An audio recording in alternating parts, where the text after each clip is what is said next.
नमस्कारम, क्या हाल चाल 10th class. स्वागत है आप सभी का इलेक्ट्रिसिटी के लेक्चर नंबर 2 में।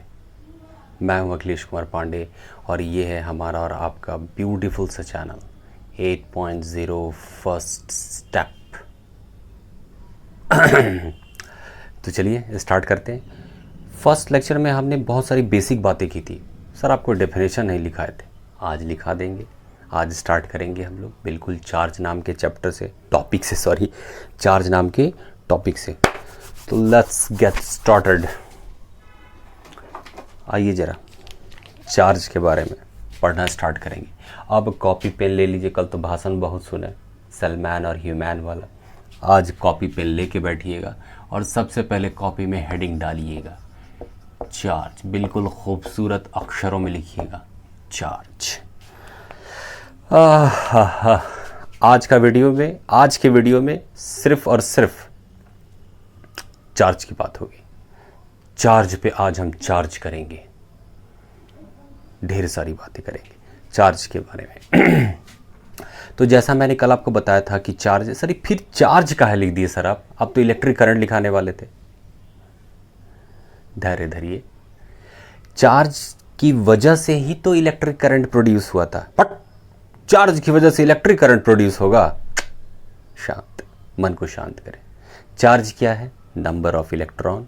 इलेक्ट्रॉन अगर फ्लो करेगा तो उसको क्या बोलेंगे? Electric current. जोर को बोल रहा हूँ, इलेक्ट्रॉन बेचारा इतना छोटा सा है, जब वो ढेर सारे इकट्ठा होंगे अपना झुंड बनाएंगे। कितना झुंड? 6 × 10⁻18 इलेक्ट्रॉन्स। इसी को मिला के क्या बोलेंगे? चार्ज। बात समझ गए? आइए जरा मेरा बच्चा, मेरा नन्हा मुन्ना, मेरा प्यारा बच्चा लोग, आइए जरा अब जरा गौर फरमाएं। आज चार्ज की बातें होंगी, बिल्कुल टेंशन मत ले। आपने 8th क्लास में एक चैप्टर पढ़ा होगा, सम नेचुरल फेनोमेना। फिर 8th क्लास का बात, बेसिक बात। तो हमेशा मैं आपको याद दिलाता रहूँगा कि आपने ये चीज़ यहाँ पढ़ा था, आपने वो चीज़ यहाँ पढ़ा तो वहाँ पढ़ा था, इस ऐसे करके, ताकि आपको याद आते रहे। याद नहीं आएगा तो हम आपको याद दिला देंगे, ठीक। तो आपने 8th क्लास में एक चैप्टर पढ़ा होगा जिसका नाम था सम नेचुरल फेनोमेना। उसमें चार्ज के बारे में जिक्र हुआ था कि कंघी को बाल पे रगड़ते हैं, ग्लास रॉड को वुल के साथ रगड़ते हैं, वहाँ भी तो चार्ज प्रोड्यूस होता था। वो कौन सा चार्ज था बच्चा? वो चार्ज चुपचाप सरफेस पे बैठा रहता था। वो कौन सा चार्ज था? अब ये चार्ज फ्लो करने लगा तो वो जो 8th क्लास में जो चार्ज पढ़े थे उसमें क्या होता था कि सरफेस पे आके इलेक्ट्रॉन्स हमारा चुपचाप बैठा रहता था। इसको बोलते थे स्टैटिक चार्ज। क्या बोलते थे? Static charge. और यही जो हमारा इलेक्ट्रॉन है, यही इलेक्ट्रॉन अगर मोशन करने लगे तो इसको क्या बोलेंगे? Dynamic charge. And dynamic charge is also known as electric current. अब ये डायनेमिक चार्ज, ये स्टैटिक चार्ज। स्टैटिक चार्ज बाल वाल रगड़ते थे, पेपर को अट्रैक्ट करने लगते थे, ठीक। तो ये क्या करता था कि बाल को कंघी को बाल में बार बार रगड़े तो कंघी का कुछ इलेक्ट्रॉन बाल पे ट्रांसफ़र हो गया, या बाल का इलेक्ट्रॉन कुछ कंघी पे ट्रांसफ़र हो गया। पेपर को नज़दीक ले गए, उसमें चार्ज इंड्यूस कर दिया, चार्ज उकसा दिया। उसमें चार्ज उकसा दिया। सर ये तो वैसा ही कहावत है कि बुरे के साथ रहोगे तो बुरे के संगत में रहोगे तो हमेशा बुरा बनोगे, अच्छे की संगत में रहोगे तो हमेशा अच्छा बनोगे। क्योंकि अच्छा आदमी जो होता है वो आपके आप में अच्छे कैरेक्टर को इंड्यूस करता है, और बुरा जो है वो आप में बुरा कैरेक्टर को इंड्यूस करता है, उकसाता है। चलो ना तने उन्हें घूमे, अच्छा दोस्त ना हो, ऐसा मत जाना, समझ गए? तो ये सब बातें। सर आप ऐसा एग्जाम्पल क्यों देते हैं? ऐसा एग्जाम्पल जो आपके आसपास मौजूद हो, तभी तो आपको इंटरेस्ट आएगा। आएंगे भाषणबाजी दे के चल जाएंगे तो फिर आपको समझ में आएगा। मैंने पहले ही कहा था, वो सारे बच्चे जो बेचारे पीछे बैठ जाते हैं, पीछे छूट जाते हैं, उनको मैंने आगे लाने का प्रयास किया है, करूँगा और करता रहूँगा, ठीक। चलिए, तो स्टैटिक चार्ज यानी कि चार्ज जो बैठा हुआ था, डायनेमिक चार्ज जो चार्ज फ्लो करता था। डायनेमिक चार्ज क्यों फ्लो करता था वो मैंने आपको समझा दिया था। तो ये स्टैटिक चार्ज जो चार्ज चुपचाप बैठा रहता था, डायनेमिक चार्ज जो चार्ज फ्लो करेगा। और डायनेमिक चार्ज फ्लो कब करेगा? पोटेंशियल डिफरेंस की वजह से। पोटेंशियल डिफरेंस वोल्टेज क्रिएट करता है। चलिए ये तो बात हो गई, पुरानी बात है। अब जरा यहाँ पे चार्ज की क्या बात होगी, बिल्कुल आपको बेसिक से बताऊंगा, आप टेंशन बिल्कुल ना लें, बिल्कुल मेरे साथ बने हुए रहें। तो स्टैटिक चार्ज और डायनेमिक चार्ज की बात होगी। सर डायनेमिक चार्ज को ही इलेक्ट्रिक करंट बोलते हैं क्या? जी हाँ, बिल्कुल सही कहा आपने। देखिए चार्ज का डेफिनेशन, सीबीएसई आपका चार्ज का डेफिनेशन आपसे कभी नहीं पूछेगा, इतना इजी क्वेश्चन नहीं देने वाला है सीबीएसई, ठीक। तो चार्ज का भी इसका डेफिनेशन नहीं पूछता, लेकिन तब भी हम चार्ज का डेफिनेशन लिखाते हैं जो आपके बुक में लिखा हुआ है या जनरली आपने अपने ट्यूशन वगैरह में पढ़ा होगा। क्या? The physical property, the physical property of matter, the physical property of matter which causes it to experience of force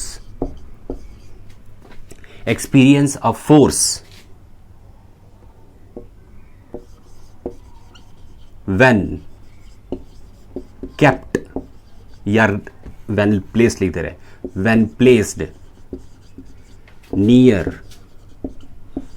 to any other matter, इसी को क्या बोलते हैं? फिजिकल प्रॉपर्टी को चार्ज बोलते हैं। The physical property of matter which causes it to, यानी कि वो मैटर, ऐसे आपको मैं एक फोटो से समझा दे रहा हूं, ये हमारा एक मैटर चुपचाप बैठा हुआ था, आप समझाते हैं। The physical property of matter, ये हमारा एक मैटर है, which causes it to experience, ये इसको महसूस कराएगा, क्या महसूस कराएगा? A force when placed near to any other matter, जब इसके नजदीक ले जाएंगे तब। कौन सा फोर्स? या तो अट्रैक्शन का फोर्स या फिर रिपल्सन का फोर्स, अट्रैक्शन का फोर्स या फिर रिपल्सन का फोर्स, ठीक। तो इसी को क्या बोलते हैं? चार्ज। तो सर बोले थे आप चार्ज का मतलब Q इक्वल टू NE होता है। धैर्य धरिए, बता रहे हैं, टेंशन मत लीजिए। ये तो था चार्ज का डेफिनेशन। आखिर ये फोर्स एक्सपीरियंस करेगा क्यों? फोर्स क्यों एक्सपीरियंस करेगा? फोर्स किस वजह से एक्सपीरियंस करेगा? नंबर ऑफ इलेक्ट्रॉन की वजह से। नंबर ऑफ इलेक्ट्रॉन बहुत ज़्यादा दिक्कत देता है का सर? हाँ मेरा बाबू, दिक्कत देगा। ये तो एक्चुअल डेफिनेशन है, लेकिन वो जो Q इक्वल टू NE था वो ये बताएगा कि ये चार्ज क्यों फॉर्म हुआ, ये फोर्स क्यों लगा। डेफिनेशन आपका क्लियर कट है। The physical property of matter which causes it to experience a force, ये फोर्स क्यों एक्सपीरियंस किया? नंबर ऑफ इलेक्ट्रॉन की वजह से। The number of electron which gonna be lost और which can be gained, which gained, ठीक, लिया या दिया, इसकी वजह से नंबर ऑफ इलेक्ट्रॉन एक्सचेंज हुआ, इसकी वजह से चार्ज डेवलप हुआ, ठीक। तो ये चार्ज क्या, ये आपका टिपिकल डेफिनेशन हो गया। लेकिन जो Q इक्वल टू NE लिखाए थे इस बात को समझाने के लिए कि आखिर वो फोर्स क्रिएट करेगा क्यों, वो फोर्स क्रिएट करेगा क्यों। आइए जरा एक सिंपल मैथमेटिक्स से समझते हैं जरा, ठीक। हमेशा, अच्छा एक चीज़, एक बात और, दो डिस्कशन करना है। एक तो चार्ज वाला वो कर लेंगे हम लोग, ये फिजिकल डेफिनेशन आपने ये टिपिकल डेफिनेशन लिख लिया। अब ज़रा एक बात ज़रा समझे मेरी, आप ज़रा गौर फरमाएं, ठीक। तो ये आखिर ये नंबर ऑफ इलेक्ट्रॉन्स इसको क्यों रिलेट करते हैं हम लोग और बाकी किसी से क्यों नहीं रिलेट करते, ठीक। ये एक बात ये हो गई। और दूसरी बात, ये फोर्स कैसे क्रिएट करेगा? तो फोर्स किसकी वजह से? नंबर ऑफ इलेक्ट्रॉन की वजह से, ठीक। आप ये डेफिनेशन नोट करें, फिर मैं आगे आपको बताता हूँ। ओह, लाइट चली गई। चलिए जरा चार्ज का ऑपरेशन करके देखते हैं जरा कि चार्ज में आखिर ऐसा है क्या। अच्छा, एक चीज़ आपको पहले से पता होगा, क्या सर? आइए जरा देखते हैं। आपको पता है कि जितना प्रोटॉन होता है उतना इलेक्ट्रॉन होता है, ठीक।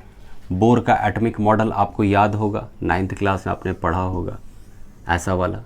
यहाँ पे जो है न्यूक्लियस, इस न्यूक्लियस के पास कौन रहता है, कौन बैठा रहता है? प्रोटॉन और न्यूट्रॉन, प्रोटॉन प्लस न्यूट्रॉन, और यहाँ पे इलेक्ट्रॉन्स चक्कर काटते रहते हैं, ठीक। क्या एलिमेंट सेल आपका। तो हमको पहले से पता है ये कि प्रोटॉन और इलेक्ट्रॉन हमेशा बराबर होते हैं, जिसको एटॉमिक नंबर बोलते थे। आइए ज़रा इसको गौर से देखा जाए। हम मान के चलते हैं कि प्रोटॉन और इलेक्ट्रॉन, ठीक, ये आपका पता है एटॉमिक नंबर Z से दिखाते थे, Z equal to P equal to. Proton और इलेक्ट्रॉन हमेशा बराबर रहते हैं। ज़रा समझिए ज़रा इस बात को। मान लीजिए कि पहले मेरे पास प्रोटॉन 10 था, प्रोटॉन पे कौन सा चार्ज, प्लस चार्ज, और इलेक्ट्रॉन पे कौन सा चार्ज, माइनस चार्ज। ये देखिए बेहतरीन, एकदम बिल्कुल बेसिक मैथमेटिक्स, ताकि ये चार्ज समझ में आ जाए। आपने देख लिया। अभी क्या है, प्रोटॉन और इलेक्ट्रॉन बिल्कुल बराबर हैं, तो इसको क्या बोलते हैं, इलेक्ट्रिकली न्यूट्रल। क्या बोलते हैं, इलेक्ट्रिकली न्यूट्रल। इलेक्ट्रिकली न्यूट्रल इसको बोलते हैं। अब क्या हुआ कि अगर इलेक्ट्रॉन लॉस किया, यहां लिखते रहे, ये हमारा केस 1, बिल्कुल इजी है बच्चा, बस आप ध्यान से देखें। आप क्या है, केस 1 में है loss of electron, loss of, मैं ऐसे लिख दे रहा हूं, लॉस ऑफ इलेक्ट्रॉन। अब इलेक्ट्रॉन को जरा लॉस कराइए। चलिए ठीक है, पहले कितने प्रोटॉन थे, 10। अब इलेक्ट्रॉन कितने हो गए, -1, एक घट गया, 9 इलेक्ट्रॉन। जरा इसको सॉल्व करिए तो कितना आएगा, +1। कौन सा चार्ज डेवलप हुआ, प्लस। इलेक्ट्रॉन के देने से प्लस चार्ज की इंटेंसिटी बढ़ जाती है, प्लस चार्ज का मात्रा बढ़ जाता है, इसी वजह से चार्ज कौन सा डेवलप हुआ, प्लस चार्ज। आइए ज़रा अब केस 2 ज़रा देखा जाए। केस 1 मैं इधर लिख दे रहा हूँ, केस 2 लाइन खींच के। केस 2 हमारा क्या है, केस 2 क्या, गेन ऑफ इलेक्ट्रॉन, एक इलेक्ट्रॉन लेगा। चलिए ज़रा अब ज़रा देखते हैं, पहले हमारे पास कितना था, 10 था, +10 प्रोटॉन, उसके बाद कितने थे, +10 सॉरी -10 इलेक्ट्रॉन थे, तो ये न्यूट्रल हुआ करता था, 0 दिखाते, इलेक्ट्रिकली न्यूट्रल। अब क्या हुआ, इलेक्ट्रॉन गेन करेगा, तो आइए ज़रा, +10 और -11, एक इलेक्ट्रॉन गेन किया। अब जरा इसको सॉल्व करके दिखलाइए, कितना आएगा, -1। समझ गए। तो इलेक्ट्रॉन गेन करने से माइनस चार्ज की इंटेंसिटी बढ़ती है, इलेक्ट्रॉन और बढ़ गया, माइनस चार्ज बढ़ गया, तो चार्ज किस में आया, नेगेटिव में। इलेक्ट्रॉन लॉस करने से पॉजिटिव चार्ज की इंटेंसिटी बढ़ गई। अब बोलिएगा कि इलेक्ट्रॉन ही क्यों लॉस होता है, क्योंकि इलेक्ट्रॉन आपका फ्री होता है, फ्री टू मूव। प्रोटॉन और न्यूट्रॉन न्यूक्लियस के अंदर रहते हैं बच्चा, इसलिए वो फ्री टू मूव नहीं होते। इलेक्ट्रॉन ही फ्रीली मूव करता है बच्चा, ठीक। तो इसी वजह से जब कभी भी चार्ज की बात होती है, तो किससे हम उसको कोरिलेट करते हैं, इलेक्ट्रॉन से रिलेट करते हैं। ये चार्ज कैसे डेवलप हुआ, बिल्कुल सिंपल मैथमेटिक्स से मैंने आपको दिखा दिया। प्लीज़ आप इसे नोट डाउन करें, ठीक। चलिए ज़रा फटाक से, ठीक। अच्छा, यहाँ पे इस चार्ज को क्या बोलते हैं, कैटायन, और इसे क्या बोलेंगे, एनायन। अब नोट करें,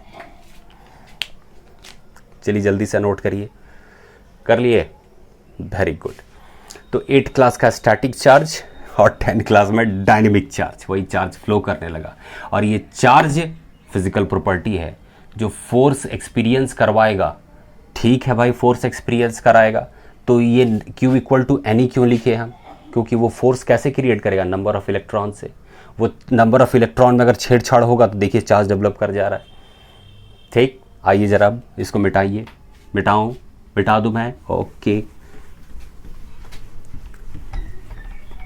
एकदम बिल्कुल मोहब्बत से पढ़ेंगे आज हम लोग। लाइट कट गई है तो इसलिए थोड़ा सा एडजस्ट करें, ठीक। ज़्यादा लंबा वीडियो नहीं होगा, ये बिल्कुल छोटा सा वीडियो होगा। अब चार्ज का सिंबल क्या है, Q, ठीक। मैं यहाँ लिख दे रहा हूँ, चार्ज का मतलब क्या था, नंबर ऑफ इलेक्ट्रॉन्स। चलिए ज़रा ब्लैक पेन से लिखता हूँ। नंबर ऑफ इलेक्ट्रॉन किसे दिखाएंगे, नंबर को N से, इलेक्ट्रॉन को E से, Q इक्वल टू एनी। और ये Q इक्वल टू एनी किसके बराबर होता था, 6 × 10⁻18 इलेक्ट्रॉन्स के बराबर होता था। यानी कि इतने सारे इलेक्ट्रॉन्स अगर इकट्ठा हो गए तो इसको क्या बोलेंगे हम, चार्ज, इसका यूनिट एसआई यूनिट क्या होता है, इसका एसआई यूनिट इसका होता है कूलम्ब, जिसे सी से भी डिनोट करते हैं हम। अब सवाल ये है कि आखिर ये इतना नंबर ऑफ इलेक्ट्रॉन कैसे आया, सोचने वाली बात है। आइए ज़रा इस फार्मूला को दाएं बाएं करते हैं। ज़रा आपको मैंने बताया था कि फार्मूला को रीअरेंज करने हमें सीखना होगा, तो आइए ज़रा सीखते हैं फार्मूला को रीअरेंज करने बिल्कुल ईजी वे में। ध्यान से देखिएगा, हमारा क्या है, Q इक्वल टू NE, हमको N निकालना है, N नंबर ऑफ इलेक्ट्रॉन। तो आइए ज़रा हम इसको ऐसे भी तो लिख सकते, N निकालना है हमको, तो Q by E 1 coulomb of charge, 1 coulomb of charge जिसे बोलते हैं कि 1 कूलम्ब ऑफ चार्ज में इतना सारा इलेक्ट्रॉन क्यों रहता है, यहाँ पे कुछ लिखा होता है यानी कि 1 कूलम्ब। तो आइए ज़रा N निकालें हम, 1 कूलम्ब चार्ज है तो 1 लिखेंगे यहाँ पे। इलेक्ट्रॉन पे चार्ज कितना होता है, 1.6 इंटू 10⁻⁻19, ठीक, ये चार्ज होता है इलेक्ट्रॉन पे। अब इसको आप सॉल्व कर लीजिए, आपको नंबर मिल जाएगा।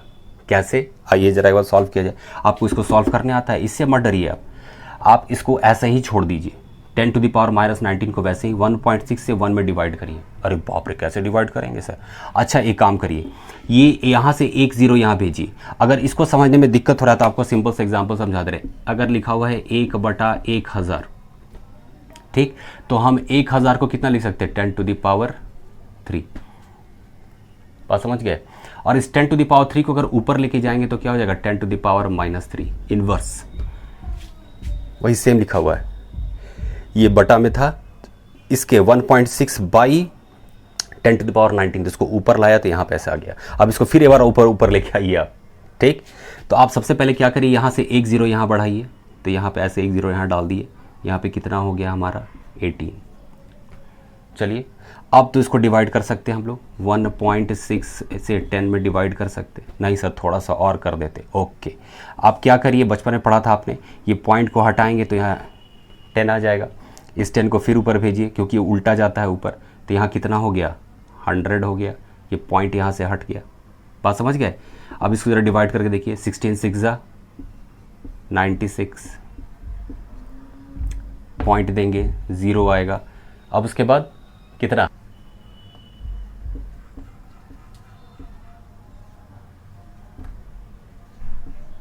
ये देखिए 6.25, तो ये 6.25 इंटू 10⁻18, ठीक। तो वो 0.25 को हटा देते हैं, 6 इंटू 10⁻18 ही करते, ताकि कैलकुलेशन में आसानी हो, ठीक। तो ये था हमारा आज का चार्ज का टॉपिक, बिल्कुल छोटा सा टॉपिक लेकिन बिल्कुल समझने लायक, ठीक। तो आप इसको अच्छे से नोट करें, स्क्रीनशॉट लें, पढ़ते रहें। नेक्स्ट वीडियो अब लगातार आते रहेगा, आप टेंशन ना लें, बिल्कुल चिंता ना करें। थैंक यू, धन्यवाद, शब बखैर, बाय बाय।